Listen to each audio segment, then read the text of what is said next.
पदर थोडंसं एक फार्स पाहायला मिळाला आणि या फार्सचं नाव होतं चोराच्या उलट्या बोंबा। मला महाराष्ट्राच्या सर्व जनतेची एक गोष्ट लक्षात आणून द्यायची आहे की एखादा ड्रग्ज माफिया एखाद्या शहरातला नागरिक आहे म्हणून त्या शहराला महाराष्ट्रभर बदनाम करण्याचा डाव संजय राऊत आणि त्यांच्या बगलबच्च्यांनी आज नाशिकमध्ये आखला। एक नाशिककर म्हणून सर्वप्रथम अतिशय तीव्र शब्दामध्ये मी या गोष्टीचा निषेध करतो। काँग्रेसच्या काळामध्ये बेबी पाटणकर नावाची एक महिला ड्रग पेडलर होती आणि त्यांच्या काळामध्ये तर पोलीसच तिचे पार्टनर झाले होते आणि या बेबी पाटणकर यांच्या छातीवर मिऱ्या वाटण्याचं काम केलं होतं। आज ज्या पद्धतीनं संजय राऊत यांनी नाशिकमध्ये येऊन ललित पानपाटील प्रकरणी म्हणजे आपल्याच कार्यकर्त्याच्या विरोधात मोर्चा काढण्याचं काम केलं, उद्धव ठाकरेंच्या नेतृत्वाखाली ज्या ललित पाटीलचा शिवसेनेमध्ये प्रवेश झाला होता त्या ललित पाटीलचं कनेक्शन काय याची निश्चित चौकशी झाली पाहिजे। आणि सर्वप्रथम आमचे आमदार देवेंद्रताई फरांदे यांनी सभागृहाच्या पटलावरती या ड्रग्सच्या काळ्या कारनाम्याचा पर्दाफाश करण्याचं काम केलं होतं। आज नाशिकमध्ये हा जो मोर्चा घडला याच्या बाबतीमध्ये आपल्या सगळ्यांशी संवाद साधण्याकरता आणि या चोराच्या उलट्या बोंबांना प्रतिसाद देण्याकरता आमच्या शहरामधले आमचे लोकप्रतिनिधी आमचे नेते आज आपल्याशी संवाद साधणार आहेत। मी माननीय देवयानीताई, माननीय सीमाताई आणि राहुल भाऊंना विनंती करतो की आपण पत्रकारांशी संवाद साधा। एक माईक आधी तुम्ही लाईव्ह हे करायचं का? आज ललित पाटील ह्या विषयामध्ये आपण बघत आहोत की महाराष्ट्रामध्ये महाराष्ट्राची पोलीस हे आपल्याला उत्तमरित्या कामगिरी करताना दिसतीये। मुळातच ललित पाटील ह्याला उद्धव बाळासाहेब ठाकरे जेव्हा मुख्यमंत्री होते तेव्हा त्यांना अटक झाली होती। ते अटक झाले त्या कालावधीमध्ये शिवसेनेचे पदाधिकारी होते, त्यांना कोर्टाची कस्टडी होती आणि कोर्टाची कस्टडी असताना ते तातडीने रुग्णालयामध्ये दाखल झाले। एखाद्याला कोर्टाची कस्टडी असताना रुग्णालयामध्ये दाखल होतो आणि त्याच्यावरती कोर्टाची कस्टडी असताना पोलिसांची कस्टडी त्याला घेतली जात नाही सरकारच्या माध्यमातून, आणि तो सरकारचा कारण जावई असतो। ललित पाटील हा शिवसेनेचा पदाधिकारी होता आणि संजय राऊत साहेब सकाळी उठून जेव्हा बोलतात, माझं मत आहे एकतर ते मनोरुग्ण झालेले आहेत, नाही तर दुसरी गोष्ट की ते स्वतः काही अंमली पदार्थांचं सेवन करतात। त्यांची नार्कोटिक टेस्ट करायला पाहिजे। मी महाराष्ट्राच्या गृह खात्याला विनंती करेल, गृहमंत्र्यांना विनंती करेल की ललित पाटीलशी शिवसेनेचं असलेलं कनेक्शन महाराष्ट्राच्या जनतेच्या पुढे खुलं करावं, कारण ललित पाटीलला अटक झाल्यानंतर शिवसेनेचा थैथयाट हा महाराष्ट्रामधला सुरू झालेला आहे। उद्धव बाळासाहेब ठाकरेंची, कारण आपण जर विचार केला तर जेव्हा महाराष्ट्राच्या पोलिसने नाशिकमध्ये येऊन नाशिकमधला ड्रग्जचा कारखाना उद्ध्वस्त केला, काल सोलापूरचा कारखाना उद्ध्वस्त केला, ड्रग्ज माफियांना अटक केली आणि त्यानंतर शिवसेनेने त्यांचा मोर्चा घोषित केला। ललित पाटीलला अटक झाली तेव्हा शिवसेनेने मोर्चा का काढला नाही किंवा 2 महिन्यांपूर्वी शिवसेनेने मोर्चा का काढला नाही? मी तर गेल्या 2 अधिवेशनामध्ये आम्ही सर्व लोकप्रतिनिधी, आम्ही सर्व आमदार ह्याच्यावरची चर्चा करून आम्ही विधानसभेमध्ये ह्याच्यावरती वाचा फोडली, गृह खात्याशी आम्ही चर्चा केली, गृह खात्याला आम्ही सातत्याने ह्याची माहिती देतोय आणि त्या माहितीच्या अधिकाराखाली आज गृह खातं ह्याच्यावरती कारवाई करत असताना आपल्याला दिसतंय आणि आफ्टर ॲक्शन शिवसेना हा मोर्चा काढतीये. त्यामुळे संजय राऊत साहेब, माझं म्हणणं आहे की शिवसेनेला, उद्धव बाळासाहेब ठाकरे सेनेला जाणारा हप्ता हा ललित पाटीलकडून बंद झाला काय, हा माझा पहिला सवाल आहे. आणि दुसरी गोष्ट की त्यांनी जे काही आमदारांच्या बाबतीमध्ये जर कुठली नावं घेतली असतील तर त्यांनी नावं घ्यावी. त्यांनी नुसता आरोप बेछूट करू नये. त्यांच्याकडे काही पुरावे असतील तर त्यांनी ते पुरावे द्यावेत. परंतु या ड्रग प्रकरणामध्ये शिवसेना, उद्धव बाळासाहेब ठाकरे जे काही राजकारण करत आहे ते राजकारण थांबवावं. नाशिककर जनतेने त्यांना धन्यवाद दिले असते, पण ते कधी, जर त्यांनी 2 महिन्यांपूर्वी ह्या विषयावरती आवाज उठवला असता तर. परंतु 2 वर्षामध्ये काय, ते उद्धव बाळासाहेब ठाकरे मुख्यमंत्री होते. त्यांच्या मुख्यमंत्री कालावधीमध्ये त्यांनी एकदाही कुठल्याही ड्रग माफियावरती महाराष्ट्रामध्ये कारवाई केलेली दिसत नाही. नंबर 2, सुशांत सिंग राजपूत प्रकरण, त्याचा मृत्यू अजूनपर्यंत महाराष्ट्राची जनता विसरलेली नाही. त्याच्यामध्ये असलेलं ड्रग रॅकेट हे का दाबलं गेलं, हे का दडपलं गेलं, त्याच्यावरती चौकशी का झाली नाही. ड्रग्ज माफियांवरती गेल्या 3 वर्षांमध्ये उद्धव बाळासाहेब ठाकरे मुख्यमंत्री असताना संजय राऊत साहेब तुम्ही एका शब्दाने देखील बोलले नाही. आज तुम्ही नाशिकमध्ये येऊन मोर्चा काढतायत.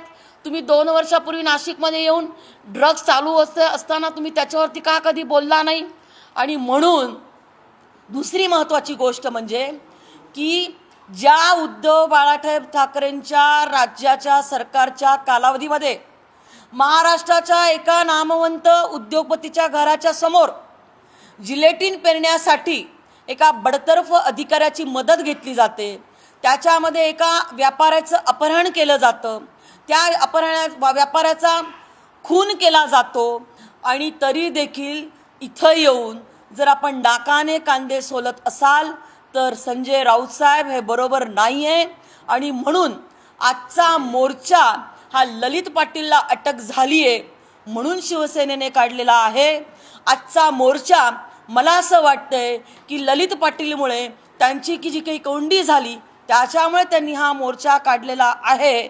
आणि एकूणच ड्रग प्रकरणाच्या बाबतीमध्ये महाराष्ट्राचं सरकार हे अतिशय काटेकोर पद्धतीने, कडक पद्धतीने अंमलबजावणी करतंय. राज्याच्या गृहमंत्र्यांनी जाहीर केलं होतं 4 दिवसापूर्वी, ललित पाटील कुठेही असेल, देशामध्ये परदेशामध्ये, त्याला कानाकोपऱ्यातून आम्ही शोधून आणू. ललित पाटीलला पकडून आणलेला आहे, त्याला अटक झालेली आहे. गृह खात्याने ही कामगिरी केलेली आहे. परंतु तुमच्या कालावधीमध्ये त्याला मोकळं का सोडलं होतं, त्याचं उत्तर जर तुम्ही आज नाशिकच्या मोर्चातून दिलं असतं तर नाशिककरांनी कदाचित तुम्हाला माफ केलं असतं. परंतु आपण बघतोय की गेल्या वर्षभरापासून महाराष्ट्रामध्ये आज सरकार बदललेलं आहे आणि हे सरकार दमदार कामगिरी करत आहे. राज्याचे गृहमंत्री ह्याच्यावरती कडक अंमलबजावणी करत आहेत. आणि मी तुम्हाला सांगते, आम्ही शहरातले 3ही आमदार आमच्याकडे जी काही माहिती आहे ती माहिती आम्ही पोलिसांकडे देत आहोत. आणि ती माहितीच्या आधारावरती आता अटक सत्र या नाशिक शहरामध्ये सुरू झालेला आहे. आम्हाला नाशिकला ड्रग मुक्त करायचं आहे. आम्ही सत्तेमध्ये असताना देखील ह्याच्यावरती आवाज उठवला, आवाज उठवत राहू आणि या शहराला ड्रग मुक्त करण्यासाठी आम्ही सर्वजण कटिबद्ध राहू. मॅडम, सगळ्यात महत्त्वाचं म्हणजे जर आपण क्रोनॉलॉजी बघितली या संपूर्ण विषयामध्ये तर ललित पाटील ससूरमधून ज्यावेळेला फरार झाला त्याच्यानंतर हा संपूर्ण प्रकार उघडकीचा कारवाया सुरू झाल्या. आपण 6 महिन्यांपूर्वी या सगळ्या संदर्भामध्ये अगदी फोन नंबर, त्या लोकेशन सकट सगळी माहिती आपण गृह खात्याला दिली होती. मग गृह खात्याने त्यावेळेला जर कारवाई केली असेल तर कदाचित रॅकेट त्याच वेळेला उद्ध्वस्त झालं असतं असं वाटतंय का? गृह खात्याच्या पेक्षा मी ह्या ठिकाणी पोलीस डिपार्टमेंटला ह्या सगळ्या माहिती दिलेल्या होत्या. नाशिकच्या पोलिसांच्या बाबतीमध्ये माझं असलेलं मत हे 3 दिवसांपूर्वी मी प्रकट केलेलं आहे. ह्या विषयामध्ये कुठलाही सरकारी अधिकारी चाल ढकल करत असणार तर ते आम्ही खपवून घेणार नाही, ते आम्ही चालवून घेणार नाही. गेल्या 10 दिवसांपासून काही नंबर्स मी गृह खात्याला दिलेल्या आहेत. त्याचे व्हॉट्सअपवरती मी फोनची नंबर देखील दिलेले आहेत, नावं देखील दिलेलं आहे. त्या पद्धतीने महाराष्ट्राची पोलीस आता कामगिरी करत आहे. आणि म्हणून मी आपल्याला सांगेल की ह्या विषयाच्या बाबतीमध्ये आम्ही मग तो पोलीस अधिकारी असेल तर त्यालाही सोडणार नाही. असं समजते की काही पोलीस कर्मचारी देखील घेतात. एक लक्षात ठेवा, गुन्हेगाराला जात नसते, गुन्हेगाराला धर्म नसतो आणि गुन्हेगाराला कुठला अधिकार नसतो. गुन्हेगार हा गुन्हेगार असतो. ह्याच्यामध्ये कोणी जरी आलं आडवं आणि जो कोणी जबाबदार असेल त्यांना आम्ही सोडणार नाही. शिवसेनेच्या ठाकरे गटाने आज जो मोर्चा काढलेला आहे ह्या मोर्चाविरोधात आपण ही प्रेस कॉन्फरन्स घेत आहे, परंतु आज सर्वसाधारण नाशिक शहराचा सांस्कृतिक परिस्थिती लक्षात घेतात शहरामध्ये असे प्रकार जे चालतात. यापूर्वी आमदार आपण लोकप्रतिनिधी म्हणून आपल्या काही कानावर तक्रारी आल्या होत्या का आणि त्या दिवशी काही आपण दखल घेतलेली आहे का? माझ्याकडे काही तक्रारी आल्या. आपल्या मतदारसंघामध्ये रोलेट सारखे सुद्धा जुगारीचे प्रकार चालू आहे. जे मध्यवर्ती ठिकाण आहे ते मध्यवर्ती ठिकाणाचे आपण आमदार आहात आणि हे शहर एवढं सांस्कृतिक असताना असे प्रकार घडतात.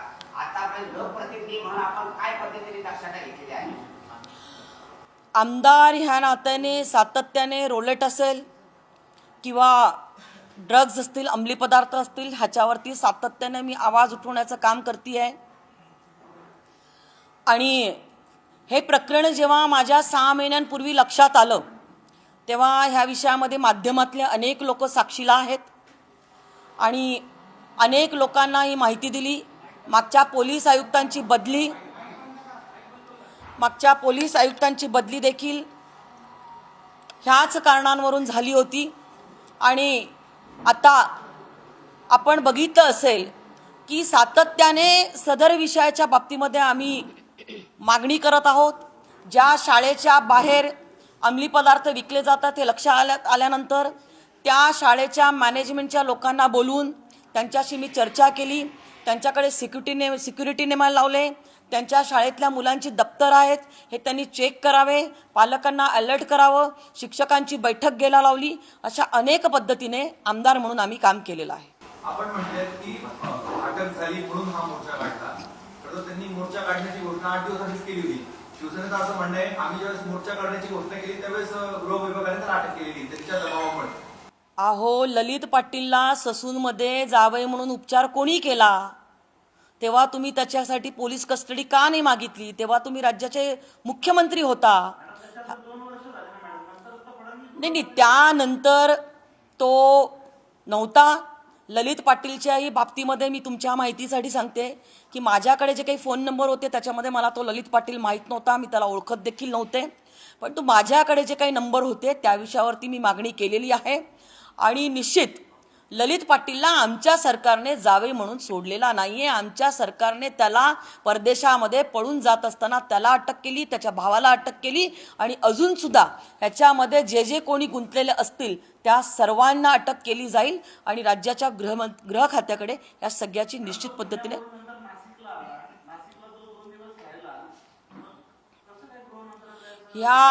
ह्या विषयाच्या बाबतीत गृह मंत्रालय म्हणजेच पोलीस प्रशासन आणि पोलीस प्रशासन म्हणजे आपल्याला माहिती आहे की पोलीस प्रशासन त्याच्यावरती जर त्यांच्याकडनं काही कामचुकारपणा झाला असेल तर निश्चित गृह खातं त्याच्यावरती कारवाई करेल. परंतु ललित पाटीलला शोधण्याचं काम, भूषण पाटीलला शोधण्याचं काम, तो नाव देखील आज ड्रग्जचे जे हँडलर आहेत, पेडलर आहेत, हे त्यांचं नाव बदलतायत. ते खरी ओळख त्यांची लपवतायत आणि ती खरी ओळख लपवून चुकीच्या नावाने हा ड्रग्जचा व्यवसाय करतायत. त्यामुळे देखील लोकांचा बुद्धिभेद होतोय. परंतु ह्या विषयाच्या वरती मी तुम्हाला सांगितलं की हे महाराष्ट्राचं एकनाथ शिंदेचं, देवेंद्र फडणवीस आणि अजितदादांचं सरकार या ड्रग्ज माफियांना मागच्याही अधिवेशनावरती याच्यावरती चर्चा झाली, त्याच्याही मागच्या अधिवेशनामध्ये चर्चा झाली. त्याचे धागेदोरे आता सापडलेले आहे. त्याच्यातल्या अजून काही आरोपींना अटक करण्यात आलेली आहे आणि अजून आरोपी रडारवरती आहेत. त्यांना देखील काही दिवसांमध्ये निश्चित स्वरूपामध्ये अटक होईल. परंतु माझं म्हणणं आहे की ह्या विषयाचं राजकारण करता कामा नये. अहो, ज्या घरामध्ये मुलं ड्रग्ज घेत आहेत ना त्या घरामध्ये जाऊन विचारा त्यांची काय अवस्था आहे.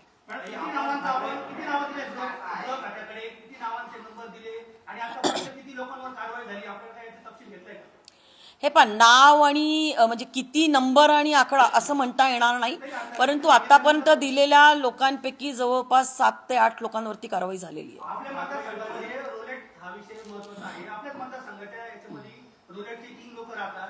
आपण यावर कधी आवाज उठवलाय? रोलेटवरती मी जवळपास 3 अधिवेशनांमध्ये आवाज उठवलेला आहे आणि रोलेटचं आणि शिवसेनेचं काय संबंध आहे ते देखील मी आपल्याला पुराव्यानिशी मी तुम्हाला माहिती देईल.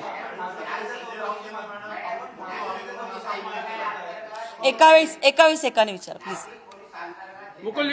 मुकुल बोला. हे आदरणीय पालकमंत्री दादा भुसे यांनी 2 दिवसांपूर्वी आपल्या सर्व पत्रकारांशी संवाद साधलाय. त्यांनी सांगितलं असेल की मी स्वतः जर त्याच्यामध्ये दोषी असेल, कोणी लोकप्रतिनिधी दोषी असतील तर त्यांची निश्चित ओपन चौकशी करण्यात यावी आणि हेच मत नाशिकच्या सर्वच आमदारांचं आहे. आणि स्पष्टपणे याच्यामध्ये असं आहे, याच्यामध्ये स्पष्टपणे असं आहे की ही भारतीय जनता पक्षाच्या देवेनी फरांदेंनी राज्यामध्ये सर्वप्रथम विधानसभेच्या पटलावर ड्रग्सचा मुद्दा उपस्थित केला होता. आज संजय राऊतांनी जो प्रयत्न केला हा चालत्या बसमध्ये चढण्याचा प्रयत्न संजय राऊतांचा. या सर्वस्वी श्रेय हे भारतीय जनता पार्टीचं. म्हणजे आज ललित पाटीलला अटक झाली ह्याचं श्रेय संजय राऊतांनी घेऊ नये. ललित पाटील इतके दिवस बाहेर राहिला ह्याचं कारण शिवसेना आहे, उद्धव बाळासाहेब ठाकरे. तुम्ही म्हणताय का तुमचं ग्रह खातं सक्षम आहे, तर 9 महिने 1 वर्ष तो आरोपी रुग्णालयात ऍडमिट कसा होता? एक तर तुमची यंत्रणा कुठेतरी कमजोर, आरोग्य यंत्रणा कमजोर आहे का ग्रह खातं कमजोर? तो पळून गेला. चौकशी समिती केली नाही. प्रश्न आहे, महाविकास सरकार असताना उद्धव ठाकरे मुख्यमंत्री होते, ललित पाटील हा शिवसेनेत होता, तरी देखील त्याला अटक झाली. त्यानंतर पुण्याच्या जेलमध्ये त्याला ठेवण्यात आलं आणि तुमचं सरकार आल्यानंतर तो 19-18 महिने तो ससूनच्या रुग्णालयामध्ये उपचार घेतो, तिथून पळून जातो, त्याला हॉटेलमध्ये राहण्याची व्यवस्था होती. आज राज्याच्या गृहमंत्र्यांनी ह्याच्यावरती वक्तव्य केलेलं आहे.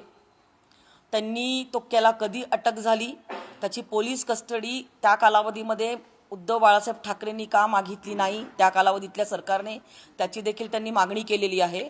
आणि ह्या सगळ्या ललित पाटील प्रकरणामध्ये कोण दोषी आहे, तो का इतके दिवस हॉस्पिटलमध्ये राहिला, ह्या सगळ्या विषयाच्या बाबतीमध्ये राज्य सरकारने चौकशी समिती नेमली आहे. चौकशी समितीचा अहवाल आल्यानंतर ह्या विषयावरती आपल्याला नीट भाष्य करता येईल. ह्याच्यामध्ये जो कोणी दोषी असेल, मी म्हणेल की त्याला निश्चित स्वरूपामध्ये फाशावरती चढवायला पाहिजे.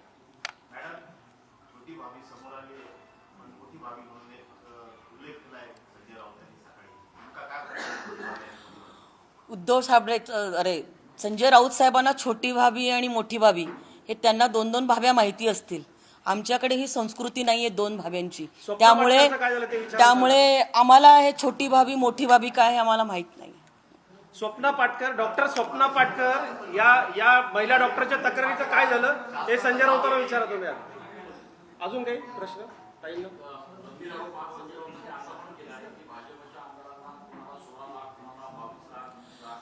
आम्हाला 16 आणे देखील भाजपच्या कुठल्याही आमदाराला जात नाही, म्हणून आम्ही 3 आमदार या ठिकाणी उपस्थित झालेलो आहोत. आमच्या तिघांचंही हेच मत आहे. आणि मी तुम्हाला काय सांगते, आम्हाला जर कोणी पैसे दिले पुरावे द्या. माझा तर CDR माझ्या फोन नंबरचा मी तुमच्याकडे मीडियाकडे सगळ्यांना 2 महिन्याच्या काढून द्यायला तयार आहे. खुल्या चौकशीला मी तयार आहे, आमचे दोन्ही आमदार देखील तयार आहे. त्यामुळे आम्ही अशा पद्धतीने, म्हणूनच मी हे मनोरुग्ण आहेत का, आरोप जरूर करावे. आरोप कधी करावा, पुरावा असेल ना तर करावा. ऐका, त्यांनी जर नाव घेतलं की आमदार देवयानीताई फरांदे, सीमा हिरे, राहुल डिकले, तर आम्ही निश्चित स्वरूपामध्ये कायदेशीर कारवाईला पुढे जाऊ. एखाद्या गोष्टीला वकील पुरावे दिल्याशिवाय ते आरोप करू नये. खरं आज जर तुम्ही फोटो बघितले किंवा मागचे सोशल मीडियावर जे फिरत होतं ते जर बघितलं तर उद्धव बाळासाहेब ठाकरे शिवसेनेचे पदाधिकाऱ्यांबरोबर ललित पाटीलचे फोटो, आमच्या 3 आमदारांबरोबर फोटो आहे. आमच्या 3 आमदारांचे फोटो आहे का त्याच्यात? आमचे नाही आहेत, आमचे एकाचे फोटो नाही, दुसरं आमचं कनेक्शन नाही. तो काळा का गोरा आम्ही ओळखत नाही. आणि तिसरी गोष्ट, ते म्हणता पैसे घेतले, आमचा CDR काढावा. आमचा ह्या गोष्टीचं राजकारण करायचं नाही, पण जी नाशिकला जी राजकीय शक्ती, जे राजकीय नेते जर का आमच्या नाशिकला या पद्धतीने खराब करत असतील, तरुण पिढी खराब करत असतील. आज माझा मुलगा दहावीला आहे. जर तो या नशेत गेला, काय उपयोग आहे माझ्या पदाचा? त्याच्यामुळे या गोष्टीला गेला सपोर्ट तर. करण्याची संस्कृती भाजपची नाही, लक्षात ठेवा. आणि गुंडांना आमच्या पक्षात घेऊन डोक्यात घेऊन नाचणाऱ्याची आमची संस्कृती नाही. त्याच्यामुळे ह्या ललित पाटीलला कोणत्या राजकीय नेत्यांचा पाठिंबा आहे, कोण हप्ते घेतं, याची चौकशी करावी. म्हणून सरकारकडे आम्ही तिन्ही आमदार आज मागणी तो करतो. आपण स्वतः वकील देखील आहात. या सगळ्या प्रकरणामध्ये जर आरोप सिद्ध होत नसेल तर आपण कायदेशीर करणार. कारवाई करून आरोपींचा दावा लागतो. पण नाव करणारच 100%. काही- नाव घ्यावं त्यांनी, नाव घ्यावं. आम्हाला लोकांसमोर जनतेसमोर जावं लागतं. नाही पण तुमच्याच पक्षाच्या लोकांचे फोटो पब्लिश झालेत. आमचे सीडीआर काढावे, आमचं कनेक्शन बघावं. काय उगाच बोलण्यापेक्षा संजय राऊत तिथे येतात, काय उद्योग करता, एकदा त्यांचीच चौकशी झाली पाहिजे. नाशकात येऊन काय काय करता. आमचा नाशिककरांचा एक प्रश्न आहे. ज्यावेळेला तुमच्यावर आरोप व्हायला लागले तेव्हा तुम्ही भाजपचे सगळे आमदार एकत्र आले. इतके दिवस नाशिकमध्ये ड्रग्जचं रॅकेट सुरू होतं. त्यावेळेला भाजपच्या तीनही आमदारांना एकत्र यावं का वाटलं? भाजपच्या नाही, 2 मिनिटं, तिन्ही आमदार एकत्रच आहोत, करू. मागच्या अधिवेशनात याविषयी प्रश्न उठवला होता. नसता तर बोलायचं. आम्ही प्रश्न उठवला होता आणि या संदर्भात आवाजही उठवला होता. नंतर काय गृह खात्याने मी बोलते, राहुल मी बोलते. अवैधाताई, ऐका ना, तुम्ही सभागृहामध्ये आवाज उठवला, हे आम्ही समजतो. तुम्ही सभागृहामध्ये आवाज उठवला. तुम्हाला त्या सभागृहामध्ये बोलण्यासाठी किती स्वतःच्याच पक्षामध्ये किती संघर्ष करावा लागला हे आम्हीच बघितलं.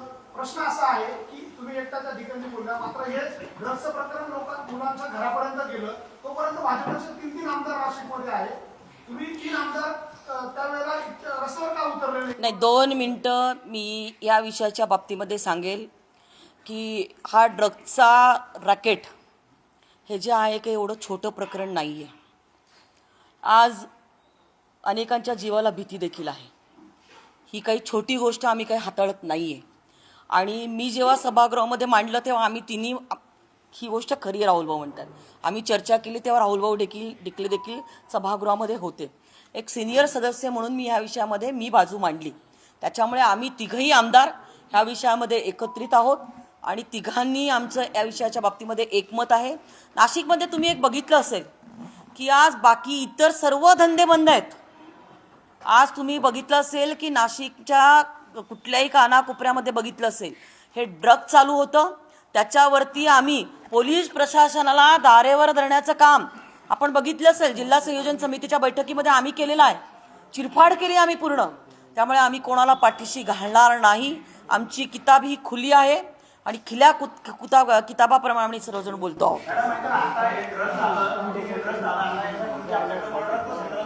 काय हो बोल ना तू, शेवटी तू ऐकलं नाही बरं का, सॉरी. एक मिनिट, काय बोलला?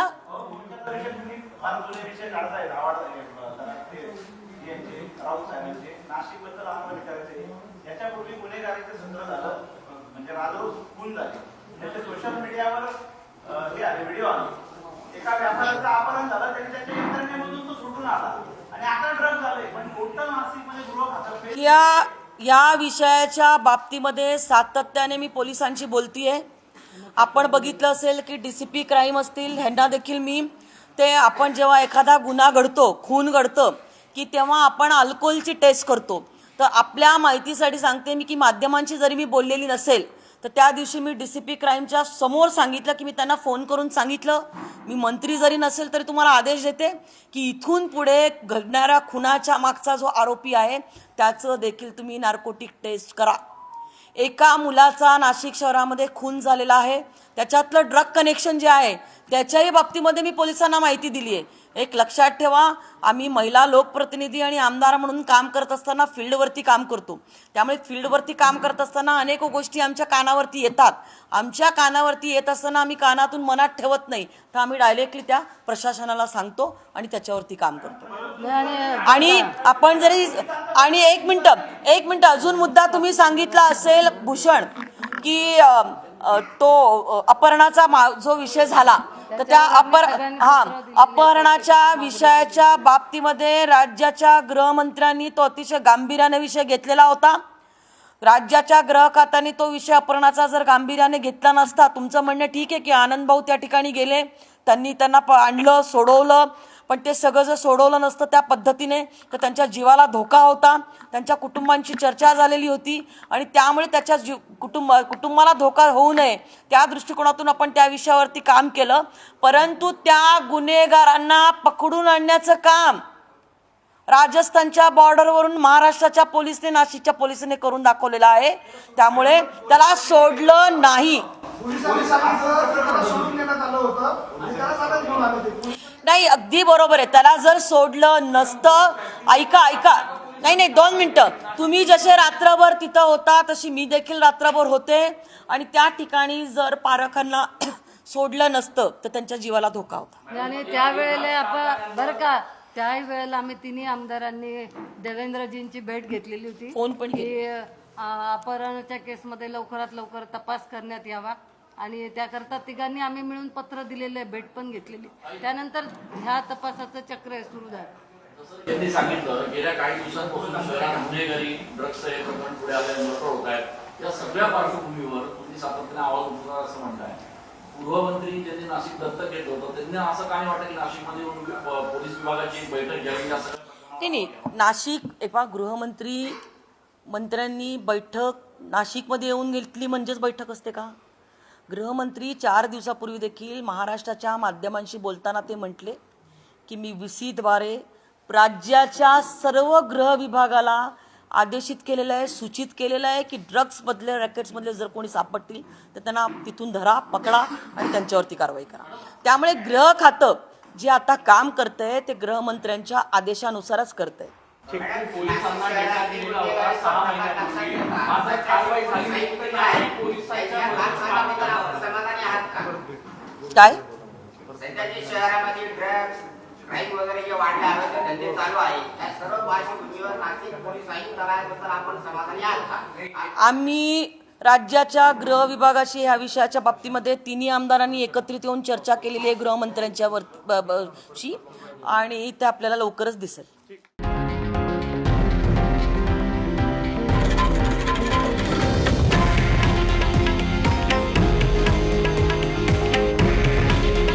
हे आहे देशातील नंबर 1 न्यूज नेटवर्क आणि आपण पाहत आहात TV9 मराठी. काळजी तुमची, हित महाराष्ट्राचं.